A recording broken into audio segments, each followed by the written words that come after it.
अगं दीप्ती, आज तू चक्क ड्रेस मध्ये आणि ते खाली. हॅलो, अगं ऐक ना, थांबा मी तुला 5 मिनिटांनी कॉल बॅक करते. निवांत आहे बघ. चल आपण वरती जाऊन गप्पा मारू माझ्या घरी. अगं पण आज अचानक घरी तुझ्या. माझं घर आज पूर्ण मोकळे. चल चल. अगं आज घरी कोणीच नाहीये. काय नाही, आधी तू बस, मी तुला निवांत सांग. पाणी आणते. हा.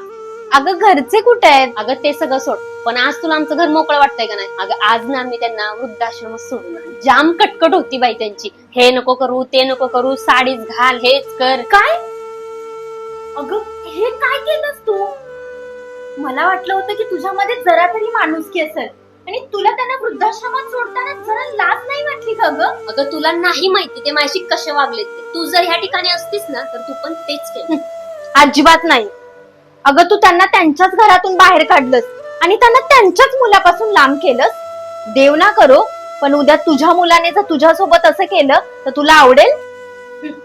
माझा मुलगा असं कधीच नाही करत. अगं लोक म्हणतात की मुलगी आई वडिलांना खूप छान सांभाळते, पण तुला एक गोष्ट सांगू, त्याच मुलीने जर मुलाच्या आई वडिलांना चांगलं सांभाळलं ना तर ह्या जगात वृद्धाश्रमाची गरजच लागणार नाही. निघते मी.